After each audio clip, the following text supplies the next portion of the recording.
Start repairing all the rust that has accumulated over the years on our 66 Pro Street Chevelle. Now, the main rust on this car that we found, this is actually a pretty 99% rust-free car, is around the back window, right here where the the trunk sail panel is, and up on the windshield. Those are very common places for this era of Chevrolet cars.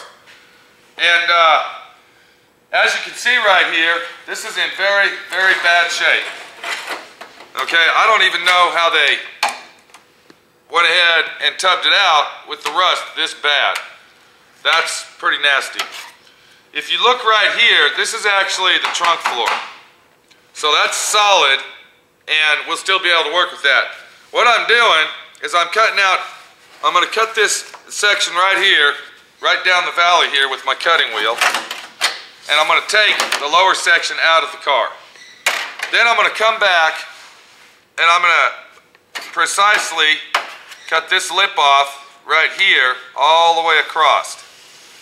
And we're going to have to replace that section.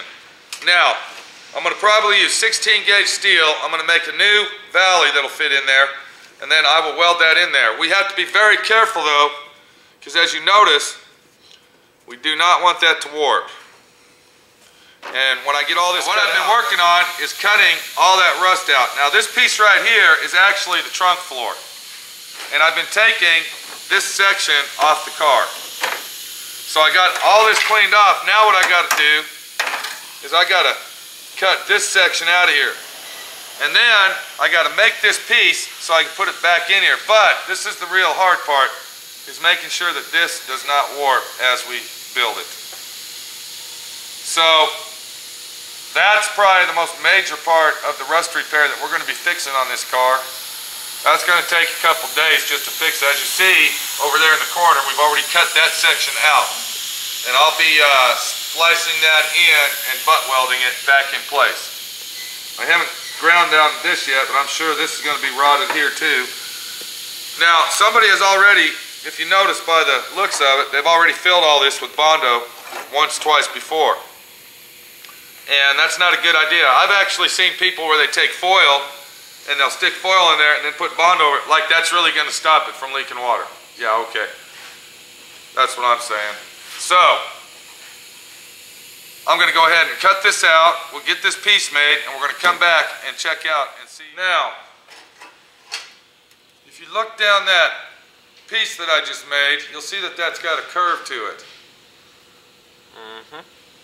So, this is the angle, this is the piece that we're going to use here. What I did is I cut two pieces on with my plasma cutter, right here. And the reason I'm making it like this instead of bending it on a brake is because of that curve right there. This piece here is actually flat and this piece is round. So we basically have to make that piece from scratch if you look at that. So that's actually cut, the right angle, the contour and everything to fit down in here, if you notice. Beautifully. So, what I did is I spot welded it together and I'm going to go ahead and weld it on this side and then clean these welds out here because we need this groove nice and clean. All the holes that you see are actually imitations of the factory spot welds that went on here. So when I put it back down in here, of course it's going to slide up. I'm going to make it where I'm going to pop it up in there underneath that panel. So it'll be underneath the panel. But when I put it in here, I'll be able to spot weld it exactly back just like factory was, and it's going to look great. So what I did one more time is I took my plasma cutter with 16 gauge, or this is 18 gauge, I used a nice straight edge. I measured out my widths of steel that I needed. I went ahead and cut them off. I cleaned them up. I cut them off and cleaned them up. I put the first one in, and I screwed it down with screws to hold it. Then I placed, and one more thing when you're doing this, you got to be very careful not to, the main thing about this car that we're doing on this job is the contour of this. We do not want to warp this. It has to stay exactly like it sits right now.